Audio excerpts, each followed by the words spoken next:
ठरवते की विदर्भामध्ये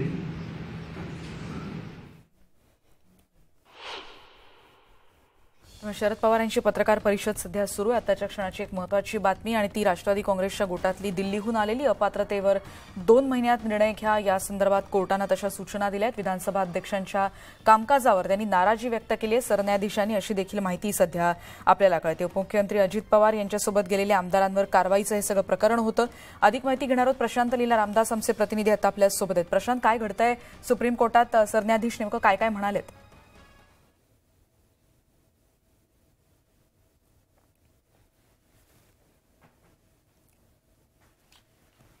प्रशांतशी आपण पुन्हा एकदा संपर्क साधण्याचा प्रयत्न करणार आहोत, पण आताच्या क्षणाची एक महत्त्वाची बातमी, सरन्यायाधीशांनी विधानसभा अध्यक्षांच्या कामकाजावर नाराजी व्यक्त केल्याचं कळते। अध्यक्षांनी हे प्रकरण गांभीर्यानं घ्यावं असं देखील आता सुप्रीम कोर्टात चाललेल्या सुनावणी दरम्यान त्यांनी म्हटलंय। अपात्रतेसंदर्भात 2 महिन्यात निर्णय घ्या असं आता कोर्टानं म्हटल्याची माहिती सध्या कळते। विधानसभा अध्यक्षांच्या कामकाजावर सुप्रीम कोर्टात सरन्यायाधीशांनी नाराजी व्यक्त केल्याची माहिती सध्या कळते। आपल्याला माहिती आहे आमदारांच्या अपात्रतेसंदर्भातली ही याचिका दाखल करण्यात आलेली होती आणि निवडणूक आयोगासमोर एकीकडे हे प्रकरण होतंच, पण आताच्या क्षणाची महत्त्वाची बातमी, अजित पवार यांच्यासोबत गेलेल्या आमदारांवर एकीकडे अपात्रतेची कारवाई करण्यात आली होती आणि त्या संदर्भात ही याचिका नंतर सुप्रीम कोर्टात दाखल झालेली होती। त्यामुळे आताच्या क्षणाची महत्त्वाची बातमी कोर्टातून आलेली, अपात्रतेसंदर्भात 2 महिन्यात निर्णय घ्यायचा असं आता कोर्टानं स्पष्टपणे म्हटलेलं आहे। आणि त्याचबरोबर विधानसभा अध्यक्षांच्या कामकाजावर देखील सरन्यायाधीशांनी नाराजी व्यक्त केली आहे। त्यांनी असं म्हटलंय, अध्यक्षांनी हे प्रकरण गांभीर्यानं घ्यावं, त्यामुळे येत्या 2 महिन्यात या आमदार अपात्रतेसंदर्भात निर्णय घ्या असं आता कोर्टानं स्पष्ट केलंय। आताच्या क्षणाची एक महत्त्वाची बातमी, सरन्यायाधीशांनी विधानसभा अध्यक्षांच्या कामकाजावर नाराजी व्यक्त केलेली आहे। आताच्या क्षणाची एक महत्त्वाची बातमी राष्ट्रवादीच्या गोटातून आलेली।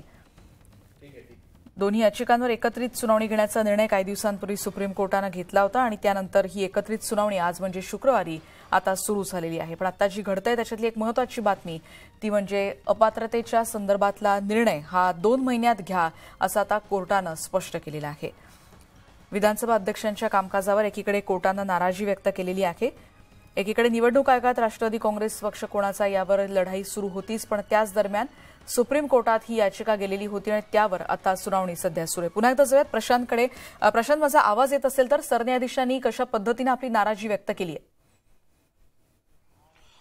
महत्त्वाचं म्हणजे जर बघितलं या सगळ्या प्रकरणामध्ये ज्या पद्धतीने वेळकाढूपणा खास करून विधानसभा अध्यक्षांच्या वतीनं होत आहे त्यावरती मोठी नाराजी कोर्टाने व्यक्त केली। त्यांनी म्हटलेलं आहे की या सगळ्या प्रकरणामध्ये ज्या पद्धतीनं माहिती मिळते की साधारणतः 6 महिने झालेले आहेत, अजूनही आतला कुठला निकाल लागला नाही आहे, कागदपत्र मागवली जात आहे, जे कोर्टानं सांगितलं नाही त्याच प्रकारचं काम विधानसभा अध्यक्षाच्या माध्यमातून होत आहे। अशा प्रकारचा थेट त्यांच्यावरती निरीक्षण नोंदवलं आहे कोर्टाने। त्यांनी हे म्हटलंय की यामुळे कोर्टाने त्यांना ट्रायब्युनल कोर्ट हे जर स्पष्ट केलेलं आहे, असं असताना ही नाराजी अशा प्रकारे व्यक्त करून त्यांनी स्पष्ट म्हटलंय की आता या संदर्भात आम्हाला काही दिशानिर्देश देण्याची गरज आहे आणि त्या संदर्भात जर बघितलं आपण आता तर ते कोर्टात दिशानिर्देश देण्यासाठी तयार झालेला आहे।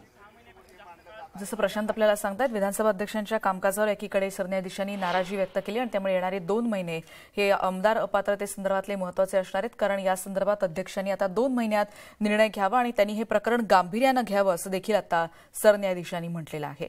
त्यामुळे आताच्या क्षणाची एक महत्त्वाची बातमी, पुढची सुनावणी मंगळवारी होणार असल्याची आणखीन एक अपडेट बातमी आपल्यापर्यंत येते। त्यामुळे आता पुन्हा पुढच्या आठवड्यात या प्रकरणावर सुनावणी होईल अशी माहिती सध्या कळते आहे। त्यामुळे आताच्या क्षणाची एक महत्त्वाची बातमी। आपण पुन्हा एकदा जाऊयात, प्रशांत आता आपल्यासोबत आहेत। प्रशांत, पुढच्या मंगळवारी ही सुनावणी होणार आहे, पण अध्यक्षांबद्दल अशा पद्धतीनं स्पष्टपणे त्यांनी नाराजी व्यक्त केली, त्यामुळे येणाऱ्या 2 महिन्यात हा निर्णय घेणं अत्यंत आव्हानात्मक ठरू शकतं अध्यक्षांसाठी। बरोबर, अत्यंत महत्त्वाचं जर बघितलं आपण तर ज्या पद्धतीने कोर्टाने आज नाराजी व्यक्त केलेली आहे, 6 महिन्यापेक्षा जास्त कालावधी लोटलेला आहे, विधानसभा अध्यक्ष कुठलाही निर्णय घेत नाही आहे। दरम्यानच्या काळात राष्ट्रवादी काँग्रेस पक्षाचंही प्रकरण त्यांच्या पुढे आहे, ऑलरेडी 16 आमदारांच्या अपात्रतेचे प्रकरण पुढे आहे। असं असताना त्यानंतर पुन्हा 26 आमदारांच्या अपात्रतेचे प्रकरण दिलेलं आहे। असं असताना किती कालावधी काढणार? आणि यावरती तुषार मेहता यांना स्पष्ट विचारण्यात आलं, सॉलिसिटर जनरलचे महाअधिवक्ते त्यांनी विचारलं की तुषार मेहतांना विचारलं कोर्टाने की आपण या संदर्भात विधानसभा अध्यक्षांना काही माहिती दिली का?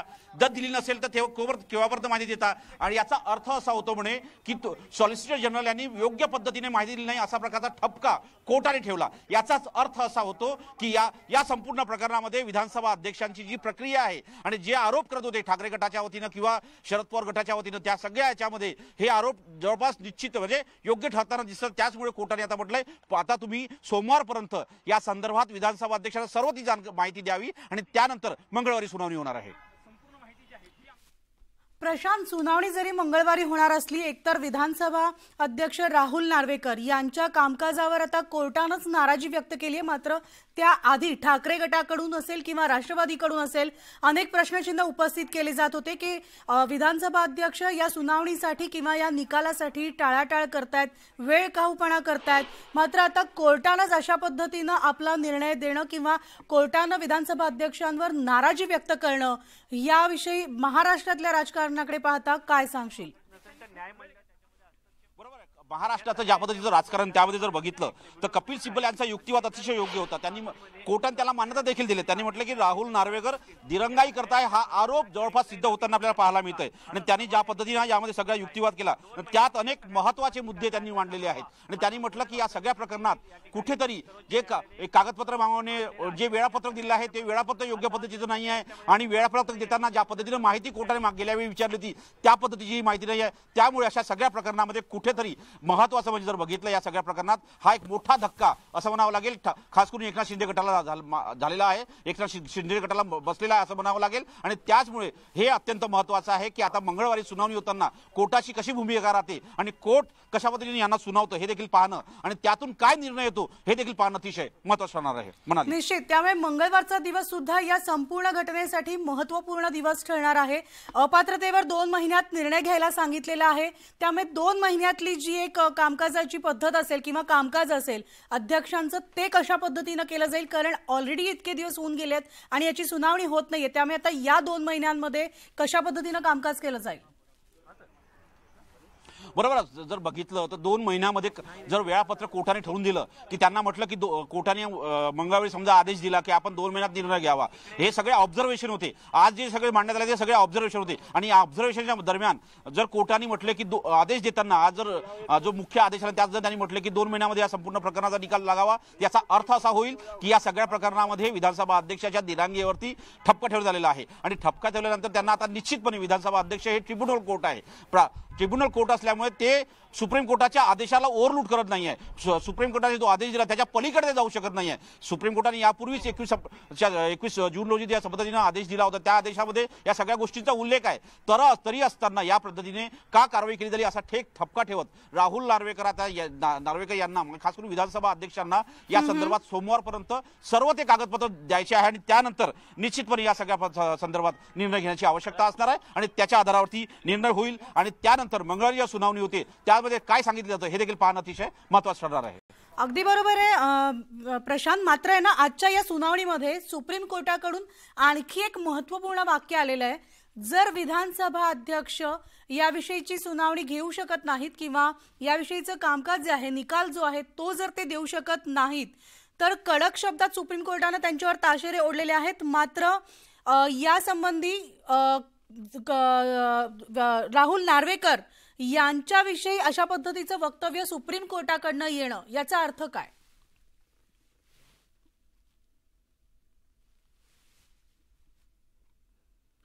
तर विधानसभा अध्यक्षांवर कडक शब्दात सुप्रीम कोर्टानं ताशेरे ओढलेले आहेत. सुधारित वेळापत्रक मंगळवारपर्यंत द्या, अन्यथा आदेश देऊ. विधानसभा अध्यक्षांवर सुप्रीम कोर्टाकडून नाराजी व्यक्त झालेली आहे. आत्ताची सगळ्यात महत्त्वाची बातमी.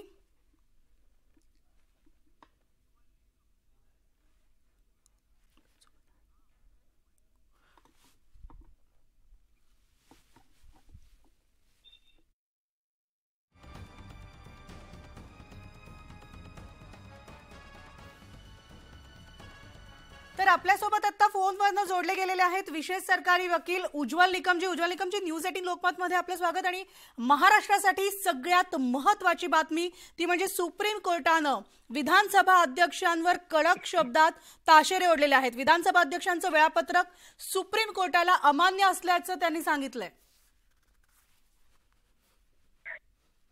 सुप्रीम कोर्टाने आजच्या सुनावणीमध्ये ही बाब स्पष्ट केली की विधानसभेच्या अध्यक्षांना जो अधिकार दिलेला आहे त्या संदर्भात त्यांनी तातडीने निर्णय घेणं आवश्यक आहे आणि म्हणून विधानसभेच्या अध्यक्षांना या बाबतीतला निर्णय हा 2 महिन्याच्या आत द्यावा असं त्यांनी आज स्पष्ट केलेलं आहे.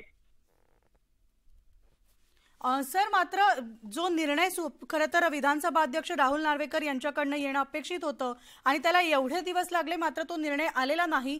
सुप्रीम कोर्टाची ही नाराजी आणि विधानसभा अध्यक्षांकडनं केलेला हा वेळखाऊपणा ह्याला म्हणायचं का? या सगळ्याकडे आता महाराष्ट्राचं राजकारण कुठे आलं मग? आता महाराष्ट्रातील राजकारण एका विशेष टप्प्यावरती येऊन पोहोचलेलं आहे.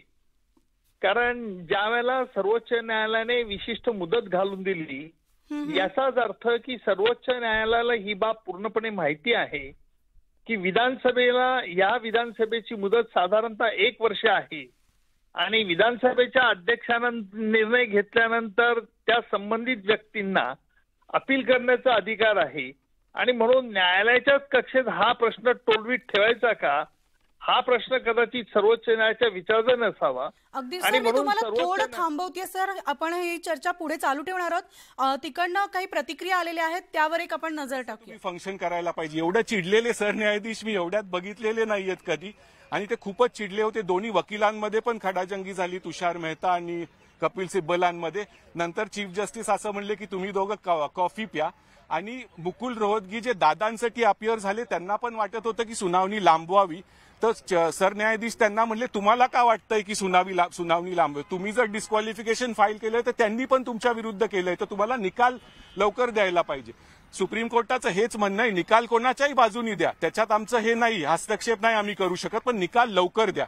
कारण जर तुम्ही निकाल लवकर दिला नाही तर इलेक्शन येतील, तोपर्यंत हे सगळे इन्फ्रक्चर्स होऊन जाईल. आणि ते त्यांनी 2दा असा शब्द वापरला की हा पोरखेळ चालू आहे, हे कुठंतरी थांबायला पाहिजे. आणि आज अनिल देसाई आणि सुप्रियाताई सुळे ह्या पण कोर्टात उपस्थित होते, त्यामुळं आणि बरेच सगळे वकील तर होतेच, त्यामुळं खूप ऍटमॉस्फिअर थोडं तापलं होतं. नंतर चीफ जस्टिस शेवटी हसले आणि म्हणले सगळ्यांनी थोडी कॉफी प्यावी आणि निवांत व्हावं. तुषार मेहतांना सांगण्यात आलंय की अध्यक्षांना समजवा आणि मंगळवारपर्यंत म्हणजे येत्या 17 तारखेला आम्हाला नवीन रूपरेषा द्या, आणि जर तुम्ही नवीन रूपरेषा दिली नाही तर आम्हाला 2 महिने असं सांगावं लागेल की 2 महिन्याच्या आत तुम्ही निर्णय द्या. त्यामुळं आता एवढ्या कडक शब्दात सुप्रीम कोर्टाने बोलणं म्हणजे आता राहुल नार्वेकरांना मंगळवारपर्यंत नवीन रूपरेषा द्यावी लागेल आणि त्यांना दाखवावं लागेल की ते काहीतरी करतायत. कारण सुप्रीम कोर्ट म्हटलं की दरवेळेस आमची तारीख आली की तुम्ही काहीतरी करता, तर तुम्ही रिॲक्ट करताय दरवेळेस.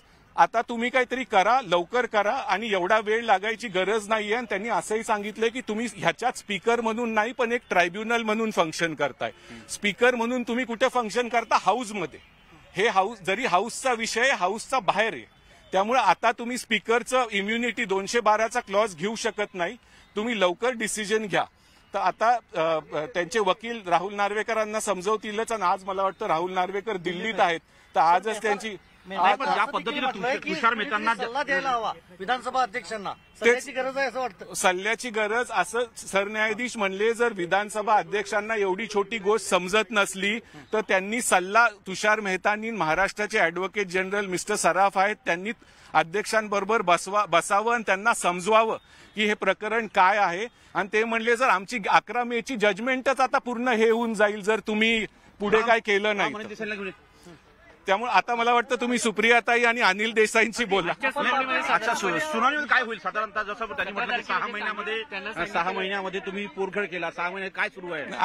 आता ते सगळं संपलंय. आता नवीन रूपरेषा आणि नवीन वेळपत्रक मंगळवारी द्यायचं आहे अध्यक्षांना आणि मग सुप्रीम कोर्ट ते ठरवेल मान्य करायचं का नाही का, ते स्वतः वेळपत्रक देतील सुप्रीम कोर्ट. हे आता आपल्याला मंगळवारी समजेल. तुम्ही जर त्या मंगळवारी जर सगळं हे केलं नाही तर आम्ही याच्यामध्ये हस्तक्षेप करू असं काही बोललंय सरकार? ते नाही. सरन्यायाधीश म्हणले जर मंगळवारपर्यंत तुम्ही आम्हाला नीट वेळपत्रक दिलं नाही तर आम्हाला 2 महिन्याचं वेळपत्रक तुमच्यावर लादावं लागेल. बस हे जर बघितलं आपण तर आता या घडीला जर बघितलं सुप्रिया सुळे आणि त्यानंतर अनिल देसाई, अनिल परब हे त्यांना आपल्याला पाहायला मिळतंय. आणि त्याचं जर बघितलं या सगळ्या प्रकरणामध्ये हे अत्यंत महत्वाचं आहे की या घडीला की आता दोन्ही राष्ट्रवादी काँग्रेस पक्षाचे आणि शिवसेनेचे दोन्ही मोठे नेते आहे जे इथे येताना पाहायला मिळत आहे. आणि त्यानंतर काय ते सांगतात हे देखील पाहणं अतिशय महत्वाचं असणार आहे. आणि या घडीला जर बघितलं तर अनिल देसाई सोबत आहे आणि सुप्रिया सुळे आहे, अनिल परब आहेत, त्यानंतर जितेंद्र आव्हाड आहेत. हे थोड्याच वेळात आपल्याशी चर्चा करतील. आणि जर बघितलं आपण तर त्यांनीही इथे अत्याच्या त्याची प्रतिक्रिया देखील लवकरच पुढे येतील. आणि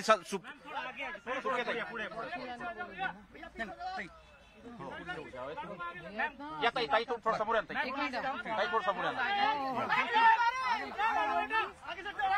थोडं पुढे या, ताई थोडं समोर या, ताई थोडं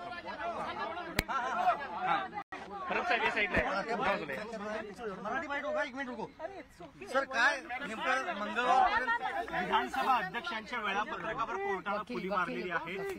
काय नेमकं वाटतं जे म्हटलेलं आहे कोर्टाने त्याच्यानंतर? आपल्याला माहिती आहे की सुप्रीम कोर्टाने अतिशय स्पष्टपणे आदेश दिले होते आणि रिझनेबल टाइम दिला होता. या रिझनेबल टाइमची डेफिनेशन जरी दिली नव्हती तरी कोर्टाला एक अपेक्षित रिझनेबल टाइम अपेक्षित होता. आणि गेले 6 महिने याच्यात फक्त चालढकल होते. मागच्या वेळेला सुप्रीम कोर्टाने त्यांना टाइम शेड्यूल द्यायला सांगितलं होतं. त्या टाइम शेड्यूलवरती आज आमच्या वकिलांनी आक्षेप नोंदवला आहे. ज्या पद्धतीने वेळेचा अपव्यय केला जातोय, काल फक्त 4 तास क्लबिंग करायचं या विषयावरती सुनावणी झाली, ते देखील आज सुनावणी असताना काल ठेवली होती.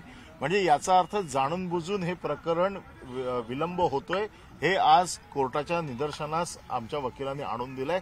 आणि त्यावरती कोर्टाने नाराजी व्यक्त करून खरं म्हणजे हे प्रकरण ऍडमिटेड फॅक्ट्सवरती आहे, त्यामुळे त्याच्यावरती फार कुठली मोठी ट्रायल न चालता समरी प्रकरण आहे, एक्सरसाइज करायचं आहे. आणि समरी एक्सरसाइजला जास्त वेळ लावू नये, जास्तीत जास्त 2 महिन्यात हे प्रकरण संपवावं असं आज कोर्टाने माननीय सुप्रीम कोर्टाने आज सांगितलेलं आहे. तरी देखील सरकारतर्फे, विधानसभा अध्यक्षांतर्फे तुषार मेहता यांनी सांगितलं की मी माझ्या अशिलांशी बोलतो आणि मंगळवारी आपल्याला नवीन टाइम शेड्यूल देतो.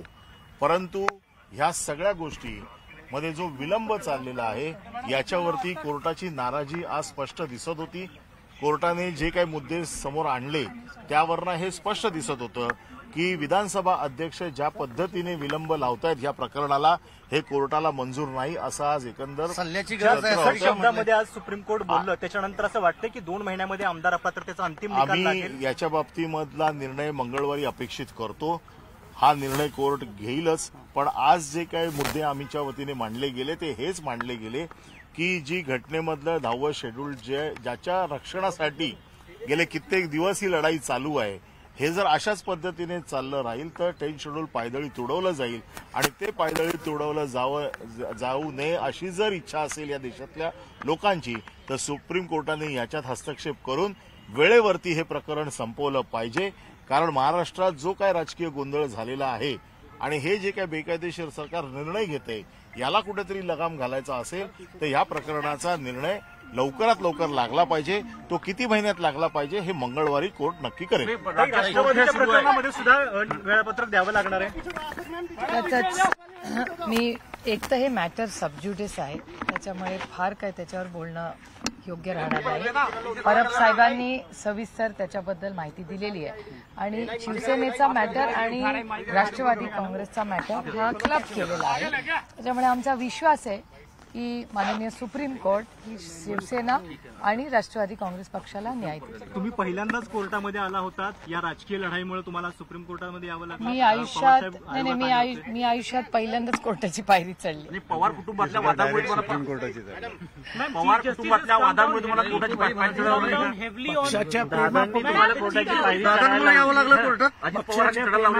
खरं तर मी राजकारणात कोर्टबाजीसाठी नाही आले. मी राजकारणात सर्वसामान्य मायबाप जनतेची सेवा आणि चांगली पॉलिसी करण्यासाठी आले होते. मला वाटलं नव्हतं हा दिवस येईल, पण शेवटी ही सत्याची लढाई आहे आणि सत्यासाठी जे काय करावं लागेल, कारण राष्ट्रवादी काँग्रेस पक्षामध्ये असंख्य कार्यकर्ते आणि महाराष्ट्राचे आणि देशातले अनेक वर्षात पवार साहेबांनी केलेलं काम आणि मायबाप जनतेचं प्रेम आणि आशीर्वाद त्याच्यामुळे आम्ही उभे आहोत. त्याच्यामुळे त्यांच्यासाठी न्याय घेण्यासाठी हा काही वैयक्तिक आमचं काही नाही. पवारसाहेब कुठले इलेक्शनही लढणार नाहीत.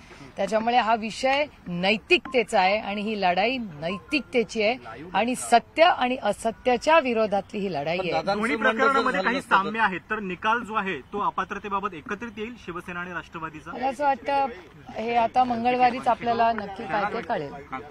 Ma'am, what exactly has the chief justice said? I think they want to ask him काय आज ज्या आजच्या काय ऑब्झर्वेशन प्रमाणे काम करू द्या असं त्यांचे वकील म्हणत होते, त्याच्यानंतर सुद्धा खूप तिखट पद्धतीने कारण तशा प्रकारचं हे तुषार मेहता जे सॉलिसिटर जनरल म्हणून ते जे त्यांच्या बाजून वक्तव्य करत होते ते बोलताना तसं म्हणाले की स्पीकर या ह्याच्यामध्ये, तर त्यांनी लक्षात आणून दिलं की ते या प्रकरणामध्ये जे सुप्रीम कोर्टाने त्यांच्यावर सोपवलं आहे तर he is acting as a tribunal आणि tribunal is amenable, it is answerable to the supreme court.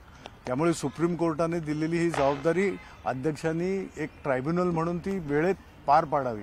हा समरी एक्सरसाइज आहे आणि 11 मे 2023ला झालेला निर्णय 11 मे नंतर 14 मेला इथून पहिलं हे गेलं. त्याच्यानंतर 14 जुलैला त्यांनी सुप्रीम कोर्टाने यांना विचारलं स्पीकरना.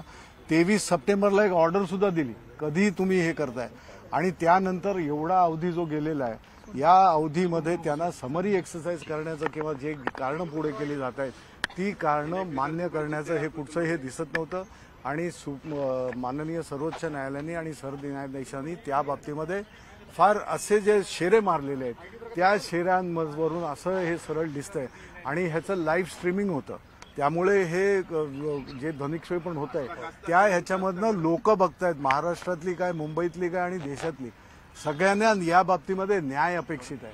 शेवटी संविधानाचं रक्षण करणं आणि संविधानावरूनच आपला देश जो रिपब्लिक ऑफ इंडिया किंवा आपण ज्या पद्धतीनं म्हणतो की या लोकशाहीची जननी भारत आहे, हिंदुस्थान आहे, तर त्या जननीनंच इथं जर अशा प्रकारचं हे होत असेल तर कोणी कोणाकडे बघावं. आणि म्हणून त्यांनी एक शेरे मारताना सरन्यायाधीशाने असंही म्हटलं नाहीतर आम्हाला इथे या बाबतीमध्ये दखल घ्यावी लागेल आणि मग बाकीच्या गोष्टी अर्थात त्यांनी दिलेली मुदत सुद्धा त्यांनी हे केलं की 2 महिन्याच्या आतमध्ये हे होऊ शकतं आणि let him continue this day to day on day to day basis की आज स्पीकर म्हणून तुम्ही नाही आहात, आज तुम्ही ट्रायब्युनल म्हणून आहात. त्यामुळे तुमचं हे इथे मला निर्णय हवा आहे, निर्णय करून द्या याच्यासाठी तुम्हाला दिलेलं आहे आणि त्यामुळे त्याच्यामध्ये मग लांबवणं किंवा दिरंगाई होणं हे अपेक्षित अजिबात नाहीये. वेळापत्रक राष्ट्रवादीच्या आमदारांच्या बाबतीत सुद्धा द्यावं लागेल आणि एकत्रित निर्णय होईल. निर्णय एकत्रित होईल कारण का हे दोन्ही ज्या याचिका आहेत त्या टॅग केलेल्या आहेत आणि त्यामुळे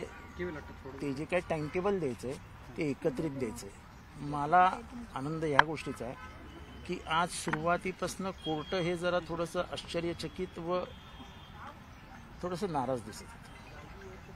त्यांनी एक वाक्य जे उच्चारलं ते माझ्या दृष्टीने या पूर्ण याचिकेतलं सर्वात महत्वाचं होतं की तुम्ही सर्वोच्च न्यायालयाचं म्हणणं गांभीर्याने घेत नाही. जेव्हा सर्वोच्च न्यायालय असं म्हणतं की तुम्ही आम्हाला गांभीर्याने घेत नाहीत त्याच्या आतमध्ये हिडन काय आहे हे मी भारताला सांगायला नको. त्यामुळे सगळ्याच गोष्टी जर तुम्ही मस्तीत मस्करीत राजकीय सत्तेच्या मगरुरीत घेणार असाल तर ते कोर्टात चालत नाही असं मला वाटतं. आणि त्याच्यात म्हणणं की ट्रायब्युनल काय करेल ते असं नसतं. टाइम शेड्यूल फिक्स असतो. त्यांनी जस्टिस नरिमन यांच्या याचिकेचीही आठवण करून दिली की जस्टिस नरिमन यांनी ऑलरेडी टाइम फिक्स करून दिलाय तरी तुम्ही कुठल्याच टाइमचं पालन केलेलं नाही. ह्याच्यातच खूप काही ठाकरे पवार गट एकत्रितपणे लढतायत. त्या एकत्रित लढाईमुळे सुप्रीम कोर्टामध्ये वजन जास्त होतंय. काय वजन जास्त वाढलं? ऐका महाराष्ट्राच्या मराठी माणसाच्या मनात जे आहे ते कोर्टात घडलं. आम्ही तर मागणं आलो होतो, हे शर्यतीत खूप पुढे होते, पण आम्हाला दैवानीच त्यांच्या बाजूला नेऊन ठेवलं की नाही या दोघांवर सारखा अन्याय झालेला आहे, एकसारखंच प्रकरण आहे, त्यामुळे या दोघांना एकत्रच घ्या. तेव्हा आम्ही काही खास प्रयत्न केले काय केले काय माहित नाही. ह्याच्यात वरच्या नियतीने आम्हाला दोघांना एकत्र एकत्र राहतील का ते राहून न राहू आम्हाला काही घेणं देणं नाही, पण आम्ही दोघं एकत्रच आहोत हे नियतीने सुप्रीम कोर्टात दाखवलं. एक पॉलिटिकल प्रश्न आहे. बारामतीमध्ये बावनकुळे गेले होते, अमेठी नंतर आम्हाला बारामती महत्वाचं आहे भाजपसाठी असं म्हटलंय. हो, ही लोकशाही आहे. हो, लोकशाहीमध्ये विरोधक असणारच ना. मी त्यांच्या विधानाचं स्वागत करते. लोकशाही, आम्ही त्यांच्यासारखे दडपशाहीवाले नाही. कोणीतरी विरोधात लढलंच पाहिजे ना. माझी लोकशाही आहे, लोक ठरवतात. लोकांच्या दरबारात जायचं आपण, लोक ठरवणार, आपण कोण ठरवणार. सुनील तटकरेंनी असं म्हटलेलं आहे की उद्धव ठाकरे महाविकास आघाडीमध्ये असतानाच ते भाजपसोबत जाणार होते, तशी डील देखील झाली होती आणि ते संजय राऊतांनीच आम्हाला सांगितलं. एक मिनिट, ज्या व्यक्तीने महिला आरक्षणाचं एवढं महत्वाचं, देशातलं सगळ्यात मोठं विधेयक हे महिला आरक्षणाचं आणलं होतं, त्याच्यासाठी स्पेशल सेशन केलं, ज्या व्यक्तीने, ज्या खासदारांनी त्या विधेयकाकडे पाठ फिरवली, अशा खासदाराबद्दल मी काही बोलणार नाही. ताई, आज महाराष्ट्रामध्ये चर्चा आहे, दादामुळे ताईला सुप्रीम कोर्टाची पायरी चढावी लागली. असं काही नसतं. मी हा काही आमच्या वैयक्तिक आयुष्यातला विषय नाही आहे. ही लढाई सत्याची आहे, म्हणजे जे सत्य आहे, योग्य आहे. शिवसेना आणि राष्ट्रवादी काँग्रेस, शिवसेना हा पक्ष वंदनीय, आदरणीय बाळासाहेब ठाकरेंनी स्थापन केला आणि ते हयात असताना त्यांनी निर्णय घेतला की हा पक्ष माझा मुलगा उद्धवजी बघणार, आणि उद्धवजींनी बाळासाहेब हयात असताना तो अतिशय उत्तम पद्धतीने चालवला. हा विश्वास त्यांनी महाराष्ट्राला आणि देशाला दिला. असं असताना जेव्हा बाळासाहेबांचं तुम्ही नाम घेता, ते हयात असताना पक्ष मुलाला दिला आणि तो तुम्ही हिसकावून घेणार असाल, हा अन्याय नाही का? हा फक्त बाळासाहेबांवर किंवा उद्धवजींचा अन्याय नाहीये, हा महाराष्ट्र आणि देशावरचा अन्याय आहे. बरं, आता नार्वेकरांबाबत जी टिप्पणी केली आहे कोर्टाकडून, त्यानंतर महाराष्ट्रातले आता तुमच्या गटाचे आमदार आणि ठाकरे गटाचे आमदार, आता वेगळी रणनीती तिथं काय असणार आहे का नार्वेकरांवर दबाव टाकण्यासाठी? रणनीती कसली वेगळी? सर्वोच्च न्यायालयाचं ऐकावं एवढीच आमची इच्छा आहे. बाकी काय आमचं काय रणनीती असण्याचं काय सरकार आणि त्यांची कनेक्शन आहे. सर्वोच्च न्यायालय हे सर्वात मोठं आहे ना, आणि त्यांनी नाराजी पण व्यक्त केली ना. अजून काय करायचं? या सर, अनिल सर, एक माझ्यासोबत या. हा, माझ्यासोबत थेट ठाकरे गटाचे वकील अनिल वकिली आहेत ते आणि खासदारी आहेत ते आहे माझ्यासोबत. अनिल देसाई सर, आपलं स्वागत आहे न्यूज 18 लोकमध्ये. सर, आजची ही संपूर्ण सुनावणी आम्ही ऐकली, तुम्ही ऐकली, तुम्ही आतमध्ये ऐकली, काय महत्वाचं तुम्हाला वाटतं? महत्वाचं हेच की सर्वोच्च न्यायालयाने, माजी सरन्यायाधीशांनी जे ताशेरे ओढले, हे खरोखर आज महाराष्ट्रासारख्या राज्याला, जिथं आपण म्हणतो कायद्याचं राज्य आहे, प्रोग्रेसिव्ह नंबर 1चं राज्य आहे, त्या महाराष्ट्राच्या जनतेला सुद्धा, महाराष्ट्राच्या लोकांना सुद्धा कुठंतरी अशा प्रकारचं हे वेदनादायक आहे की तिथे न्याय व्हावा, तिथे कायद्याचं राज्य असावं. लवकरात लवकर काही गोष्टींचा निर्णय जो आपल्या संविधानाला आणि आपल्या लोकशाहीला बलोत्तर करणार आहे, बळ देणार आहे, ते करावं. आणि महाराष्ट्र राज्याचे स्पीकर, ज्यांना एक कॉन्स्टिट्युशनल पोस्ट आहे, आज ते ट्रायब्युनल म्हणून हे करतायत, तर सुप्रीम कोर्टाची अपेक्षा आहे की त्यांनी या बाबतीमध्ये कुठेही हे प्रकरण अशा रीतीने रेंगाळत जात आहे, लांबत जात आहे, अशा प्रकारचं कुठेही हे न देता ते लवकरात लवकर त्याच्याबद्दलचा एक डिसिजन, निर्णय द्यावा. आणि तो निर्णय सुप्रीम कोर्टाला अपेक्षित आहे. त्यांनी त्याबद्दलचं म्हटलंही आहे की मला टाईमलाईन तुमची द्या, तुमची टाइम फ्रेम कशा रीतीने तुम्ही हे करताय त्याचं एक गणित द्या, आणि आमची अपेक्षा आहे 2 महिन्याच्या आतमध्ये याचा निर्णय असला पाहिजे. पण ज्या पद्धतीनं नाराजी व्यक्त केली, त्यांनी म्हटलं की ऑब्झर्वेशन त्यांचं आहे की हा राज्यात पोरखेळ सुरू आहे का? आम्ही विधानसभा अध्यक्षांना ट्रायब्युनल कोर्ट म्हणतोय, पण ते ज्या पद्धतीनं वागताय ते म्हणतात की आम्ही विधानसभा अध्यक्ष, आमचे सर्व अधिकार अबाधित राहतात, त्यांच्यावरती कोणीही प्रश्नचिन्ह उपस्थित नाही. या सगळ्या गोष्टींचाही उपयोग करण्यात आला. आणि तुषार मेहतांना ज्या पद्धतीनं सवाल जबाब केले चीफ जस्टिसनी, त्यावरती काय वाटतं तुम्हाला? आज हे सर्व माध्यमाद्वारे सर्व मुंबईच्या, महाराष्ट्राच्या आणि देशाच्या जनतेनं पाहिलेलं आहे की ज्या पद्धतीनं सॉलिसिटर जनरल ज्या पद्धतीनं आज विधानसभा अध्यक्षांना रिप्रेझेंट करत होते, त्यावर सर्वोच्च न्यायालयाच्या सरन्यायाधीशांनी या बाबतीमध्ये खुलं हे केलं. तर आपण पाहिलं, आजचा दिवस हा शिवसेना आणि राष्ट्रवादीसाठी, एकूणच महाराष्ट्रातल्या राजकारणासाठी अतिशय महत्वाचा दिवस आहे. शिवसेना आमदारांच्या अपात्रतेच्या मुद्द्यावरून सर्वोच्च न्यायालयानं पुन्हा एकदा विधानसभा अध्यक्ष राहुल नार्वेकर यांना फटकारलंय. या बातमीविषयी आणखी विशेष अपडेट्स आपण पाहणार आहोत, काही एक्सक्लुझिव्ह घडामोडी पाहणार आहोत. मात्र या बुलेटिनमध्ये इथेच थांबतोय. पाहत राहा न्यूज 18 लोकमत.